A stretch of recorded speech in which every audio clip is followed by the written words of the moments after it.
If you were standing here today, you'd see an open mining pit carved into the mountain, a flag, a cenotaph, and 2 quiet graveyards. You would never know that this was once the highest incorporated city in Canada, or that thousands of people once lived right where you're standing. A city built on copper that vanished almost overnight. This is the story of Phoenix. Welcome back to Tracks, Trails, and Forgotten Tales, where we talk about lost places, hidden trails, and real stories. We're your hosts. I'm Dan. And I'm Carm. And today we're taking you to the ghost town of Phoenix, British Columbia. This is one of the places that we've explored multiple times over the years, and we absolutely love exploring this area. It is so great. Yeah, we always find something new when we're up there, even though there's not much left to find. There are still remnants. There is. But, so Phoenix sat when it was a town at an elevation of 4,600 feet high above the boundary country between Greenwood and Grand Forks. Now, this town wasn't tucked into a valley. It wasn't beside a lake. It wasn't beside a river. It was built directly on the mountain itself. And copper is what made Phoenix rich. But it was gold that first brought people to that area. Absolutely.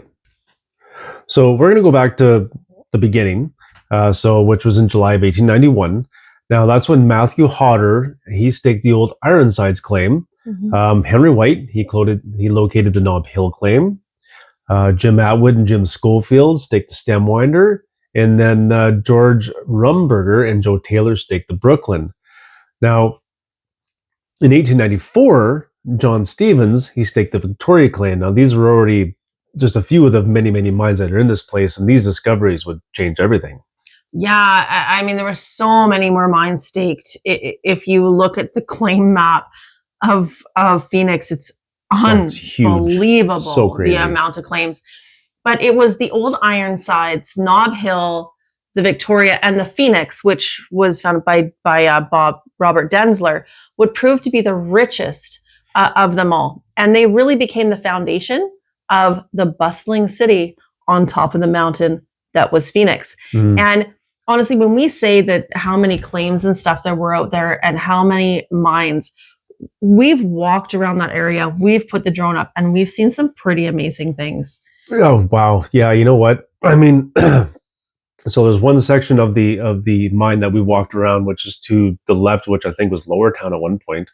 I think that's where it was. Anyway, right now there's a small little pond down there, and we walked around that area up there, and we found numerous stopes and mine shafts up there. And what we think was a part of the gold drop mine, which had a chute that went down into what's water now, but at one time was not. We could be wrong that it was gold drop, but it was near the vicinity of that. The area, I mean, even in the couple hours in that one small spot we were in, we must have found 15 different holes in the ground. It was just insane. It was crazy. You walk into, we never mentioned Rawhide, but to walk into this giant glory hole. Yeah. It's truly an experience. Like when you see the pictures, and we just look minute compared to this giant hole there, but there's massive. So many on that mountain. And, there's always something new to see. So before Greenwood, and going back to when these mines were first staked and claimed, this area was first known as Greenwood Camp. And, the miners, obviously, with all of the claims that were staked, quickly outgrew the accommodation. So Fred Graff in 1896 opened up the Gold Drop boarding house, which is close to the Gold Drop mine. It was the very first accommodation on the mountain. An advertisement was published in the Midway Advance on April 27th, 1896, that promised good accommodation, good meals, and a good livery stable. As the camp expanded, Robert Wood personally financed construction of a wagon road connecting the mines to the city of Greenwood below. In January of 1897, Wood also opened the Brooklyn House Hotel. This was the very first 2-story building, complete with stables, a barn, and even a liquor license. This was no longer a temporary camp. As soon as you throw a liquor license in there, now it's a town. Yeah, right? It's true. That's funny. But I mean, the road up to Phoenix, it's amazing to drive that road up there, actually, from Greenwood. It's a beautiful drive. I mean, you're going up the side of the mountain, and it's a pretty decent grade, lots of turns and twists and stuff. But some of the points you come across around some of the corners, you get really, really beautiful views over top of the Greenwood area. Yeah, it's gorgeous. Yeah. By the summer of 1898, Phoenix was really taking shape. Homes belonging to A. McIntosh, Thomas Roderick, and Joseph Hedges were nearing completion, and the very first general store opened near the Brooklyn claim. So on October 1st, 1898, the post office officially opened, and for the first time, the name Phoenix was on the map. Yeah, that was in 1898. And then in 1899, Phoenix was officially incorporated as a city, the highest city in Canada. Yeah, that's a big thing for being such a small little area of British Columbia to have that. To have that title. Title, yes, Yeah. thank you. And one of the mayors at the time, Willie Williams, no, he wasn't the mayor, he was a judge. Judge. He was the highest judge and magistrate in the highest city, in the highest court in Canada. Now, I might have that quote wrong, but it basically went around that, and he loved going around saying that. Basically tooting his own horn and saying how good he was, right? And apparently he was quite a character, Judge Willie Williams. Yeah. With a name like that, how could you not be? Right? So, it was on October 1st, on October 11th, 1900, that Phoenix's city status was formally recognized. And then it was November 2nd of the same year, in 1900, that the city held its first municipal election. Well, that's cool. Yeah, and it was George Rumberger that was elected Phoenix's very first mayor. Now, if you go back to the beginning, and you'll recognize that he was actually one of the original founders of one of the mines up there. He sure was. So, in January of 1900, the Boundary Creek Telephone and Telegraph Company, they installed 35 telephones throughout Phoenix. And then on March 1900, the Phoenix Brewery opened. Now, everybody needs a brewery. I'm surprised that took so long to get there. It's pretty cool because in the Greenwood Museum, they do have some of the old beer bottles from that's right, yeah. the Phoenix Brewery. It's pretty cool to see. Yeah, it really is. Now, this was operated by the Mueller brothers on the corner of Standard Avenue and Banner Street. And then, on June 15th, 1900, Phoenix's first bank opened. Now, that's a big thing because, all the mines and stuff opening up, people need a place to put their money, and they didn't want to have to go anywhere else to do it. So having a bank up there was a very good thing. Now, that was called the Eastern Township Bank, and it was managed by William Spear. Now, this is just in 1900. This is just in a few short years. And look how much this has expanded. I mean, in 1900, they had telephones, they had a bank, they had, a brewery, they had all kinds of shops and streets and street names. I mean, this was no small town that was just nobody thought would go away overnight.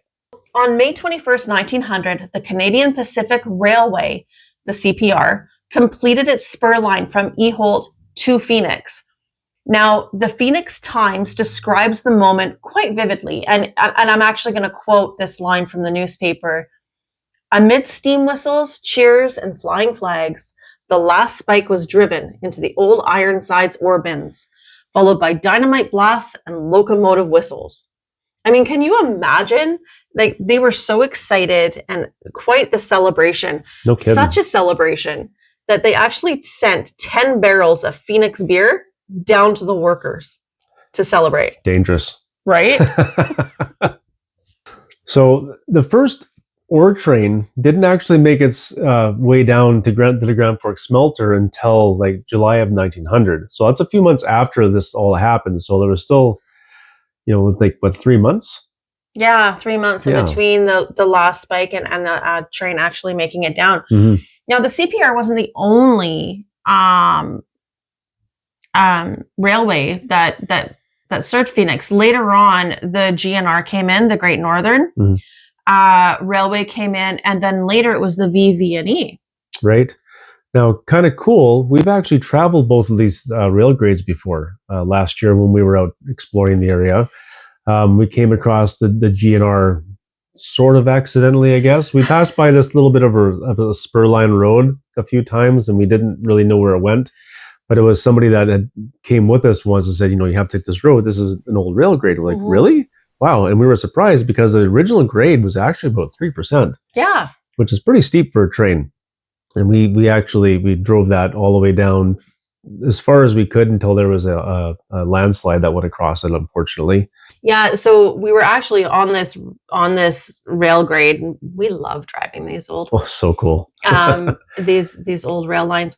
But we were actually looking for the Glenside Trestle, which is, there's not much left of it. It's almost succumbed back to nature, but we were so close to it. We didn't find it. We are going to go back and find it this year because it's just amazing. Yeah. Through this gulch and what it once used to be.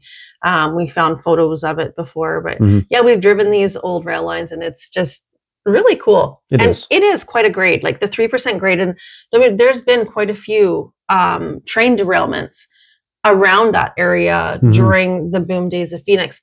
There was actually one that we read about where it jumped the tracks and there was quite a few cars. I can't remember how many cars. Yeah. And it was quite the wreckage. So instead of just cleaning that up, they rerouted the railroad. They actually left the train behind. Yeah. Now, we actually tried to find that as well last year, but time and darkness was coming upon us and we had to leave.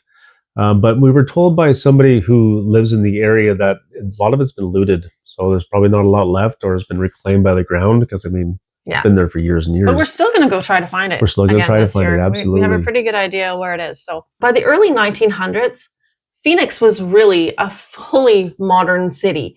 It had more than 24 hotels and saloons, 17 of them open around the clock to service the miners. That's crazy. There were 4 churches, a modern hospital, schools, a newspaper, the Phoenix Brewery, of course, and even a covered skating rink and a 3-story miners' union hall that was complete with a theater, a banquet room, and what was called the finest ballroom in the interior of the province. Excellent. Now, the Phoenix paper is kind of cool. I actually came across a website that has copies of every week from 1900 all the way to 1916, which is amazing. So I've been slowly pawing through those. So there's some pretty cool stuff. So really, but Phoenix was a full-blown city, and as like every city, sports is always a part of it as well. Now, Phoenix was on the top of a mountain, and they enjoyed skiing. There's still a ski hill up there today, the Phoenix Ski Hill. Curling, skating in their skating rink, and they were also very big into hockey and had their own hockey team. Yeah, they had a really good hockey team too, apparently. So in 1911, the hockey team there actually won the BC provincial championship. And after that, they even asked for a chance to compete for the Stanley Cup, but unfortunately, they missed the deadline for that. Now, I imagine, could you imagine how that would have worked if they really got into there and were able to compete for that? That would have been really, really amazing. And how would that have changed history? The hockey games were a really big thing. Yeah. And especially when they played against the neighboring town of Grand Forks. Yeah, that's pretty cool. So between these two towns or cities, I guess, they used to have a special train run that would go between the two cities to take spectators back and forth to watch the games. And they used to the miners used to bet on these games, sometimes up to like $1,000. That's a lot of money. $1,000 in 1911. That's a lot of cash. Right? I mean, people bet on $1,000 today to bet on a game. Well, I don't bet on any games, but that's a lot of money to me. I'm not a gambler, but we're also not, miners. That's true. But by 1911, Phoenix had more than 4,000 residents. And we talked about the tunnels in here, like all of the mining tunnels. 50 miles of tunnel ran beneath the city, and 1,500 miners worked underground. Now, and 50 miles of tunnel. And when I say beneath the city, I'm not kidding, beneath the city. Some of these tunnels have collapsed in the middle of the city. Yes. There is one picture in particular that we have, and to the right, you'll see the Granby Hotel, and then right in front of that, there's a set of railroad tracks, and the ground is given way underneath those tracks. The tracks are just hanging right inside in the air. So that was actually the Granby mine that had collapsed there. It's unbelievable. Yeah. Now, between, and we said how big, and 50 miles of tunnels that ran in this mountain and beneath the city. Between 1909 and 1911, Phoenix shipped half of all the crude copper mined in Canada, approximately 7,000 tons every single day. Wow. Every single day. That's a lot. They had trains running round the clock, right? Round the clock. Miners worked around the clock. That's why all of these saloons and stuff were open around the clock, right? So yeah, it's crazy. But around 1909, Phoenix did start to see a decline. Attention started to shift towards Antiochs, and if you know anything about ghost towns, Antiochs is one of the greatest ghost towns there is to visit. And the coal operations on Vancouver Island near Nanaimo and stuff were really Cassidy big as well. Was Extension. a big one. Yeah, they were huge. Lots of them. So their attention shifted there because it was coal. Yeah. That shifted after that. But the Granby Company engineers did warn that Phoenix ore deposits were declining in value, and it was. Copper was starting to decline. It did spike in World War I. In the First World War I, it really kind of delayed the inevitable, but copper went up to, I think it was up to at one point 23 cents a pound. Yes. And if you put that 28 cents a pound. That was in 1918. Right. 28 cents a pound in 1918, yeah. And if you put that in today's money, that's approximately $6 and $6.75 or something like that. Yeah. Which is kind of crazy. Yeah. And that's kind of around where it is today. Yeah, we're sitting around $6. I mean, a couple of days ago, it was sitting about $6. Yeah, we looked it up just to kind of see what the comparison was. 28 cents compared to today. And this is as high as it's been in quite a while. Since 1918. Yeah. But however, when World War I ended, the prices collapsed. And, that was kind of the beginning of the end of Phoenix. And it happened extremely rapidly. By 1918 and 1919, Granby shut down its Phoenix operations, and families packed up, and homes were left nearly intact. I mean, winter was coming. They packed up what they could, and some of these homes had all of their belongings still in it. So at this point, the railroad tracks are being torn up. The city council, they sold the skating rink to a company in Vancouver for $1,200, which not bad, considering that money was invested in a cenotaph that still stands today. It's actually right on the main road when you're driving past Phoenix today. It's on the left-hand side. There's a cenotaph with all names on it, the Canadian flag up there. Yeah. And that money goes to make sure that stays, that people upkeep that. The Grand Forks Legion, they gave money to the Grand Forks Legion to make sure that cenotaph was looked after.